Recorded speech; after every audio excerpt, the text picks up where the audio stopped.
एक समय की बात है, किसी गांव में एक साधु रहता था।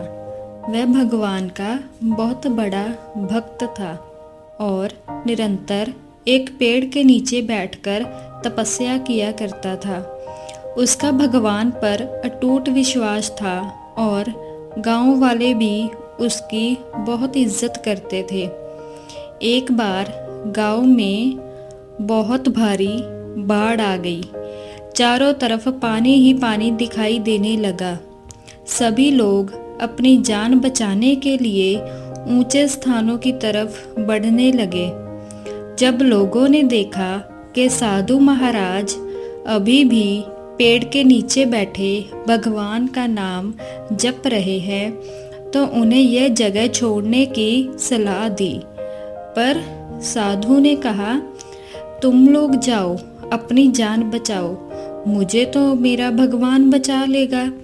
धीरे धीरे पानी का सतर बढ़ने लगा और पानी साधु के कमर तक आ पहुंचा। इतने में वहां से एक नाव गुजरी। नाव के मल्लाह ने कहा, हे साधु महाराज, आप इस नाव पर सवार हो जाइए, मैं आपको सुरक्षित स्थान तक पहुंचा दूंगा। नहीं, मुझे तुम्हारी मदद की आवश्यकता नहीं है, मुझे तो मेरा भगवान बचाएगा, साधु ने उत्तर दिया। तो नाव वाला चुपचाप वहां से चला गया। कुछ देर बाद बाढ़ और प्रचंड हो गई। साधु ने पेड़ पर चढ़ना उचित समझा और वहां बैठकर ईश्वर को याद करने लगा। तभी अचानक उन्हें गड़गड़ाहट की आवाज़ सुनाई दी। एक हेलीकॉप्टर उनकी मदद के लिए आ पहुंचा। बचाव दल ने एक रस्सी लटकाई और साधु को उसे जोर से पकड़ने का आदेश दिया। पर साधु फिर बोले, मैं इसे नहीं पकड़ूंगा, मुझे तो मेरा भगवान बचाएगा। इनकी हठ देख के आगे बचाव दल भी उन्हें लिए बगैर ही वहां से चल गया। कुछ ही देर में पेड़ बाढ़ की धारा में बह गया और साधु की मृत्यु हो गई।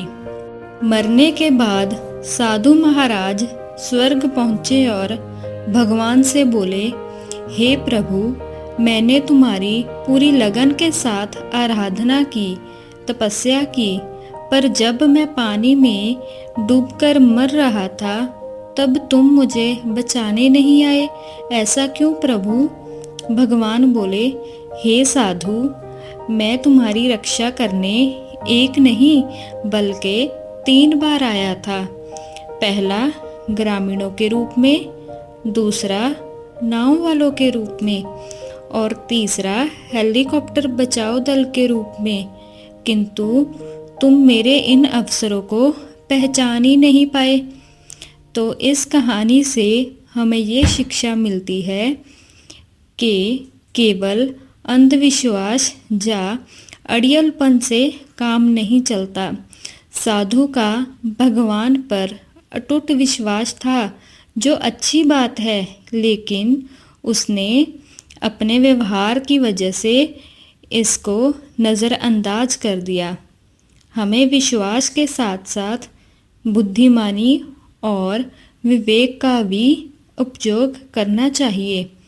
जीवन में कठिनाइयों का सामना करते समय केवल भाग्य या चमत्कार की प्रतीक्षा करने की बजाय हमें जो साधन और अवसर मिलते हैं, उनका सही ढंग से उपयोग करना चाहिए। ईश्वर हमें अवसर और मदद प्रदान करता है, लेकिन हमें उसे पहचान कर उसका सही समय पर लाभ उठाना चाहिए।